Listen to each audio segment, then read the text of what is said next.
Why are religious people such hypocrites?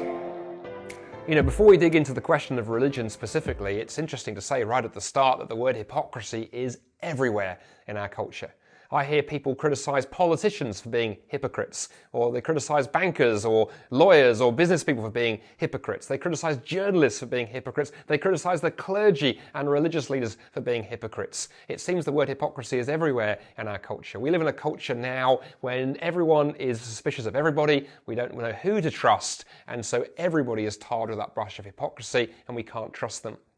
And there's a whole number of things we could say there, but one of the things that interests me right at the start is, as human beings, we have this tendency, we love to judge others. The problem is bankers, the problem is politicians, the problem is religion, but that ignores the fact that each one of us has the temptation and the tendency to be a hypocrite. We don't live up to our own standards. We like people to think that we're better than we are. We don't want anyone to look into our hearts and see what we're really like. And sometimes it's very easy to throw stones at others without addressing the issues in our own hearts. And this is actually why religious hypocrisy is especially dangerous. Because if you are a religious person, it is very easy to start thinking of yourself as holier than, or better than, or more moral than the people around you. Because I follow the commandments, I go to church on Sunday, I am religious, and therefore I'm better than the people next to me. And we use religion as a mask to hide what our hearts are really like.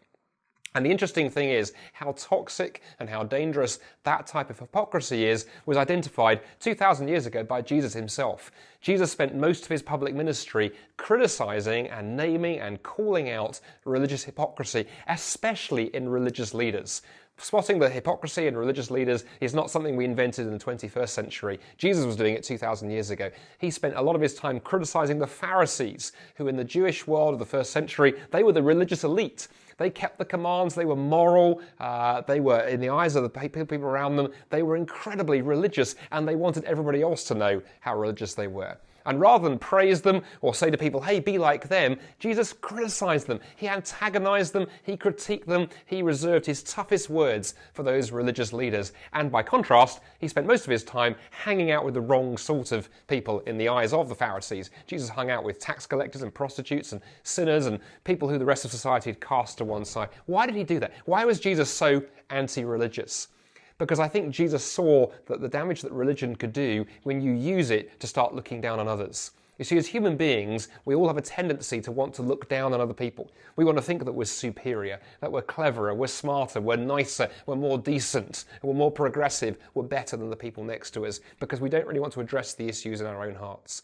And Jesus said the danger with religion is it could prevent you from seeing how dark your own heart is and how much you really need the grace and offer of forgiveness that God makes in Jesus to each one of us. Because Jesus comes to each one of us and he doesn't care whether we're rich or poor or black or white or male or female or what our sexuality or background or any of that is. Jesus knows that each one of us has baggage. Each one of us needs to come to him and have the mess-ups in our life dealt with. And Jesus opens his arms to us and says, come to me. Lay aside your cleverness. Lay aside your smugness. Lay aside your religion. Come to me, bow the knee and say, Jesus is Lord. Invite Jesus into your life and ask him to begin putting back together the mess that you've made of it. That is the way to stop being a hypocrite, because the gospel is the great leveler. When you get your handle on what Jesus says to you, you realize that you are in fact nothing. That's the bad news. But the good news is God has given you everything in Jesus.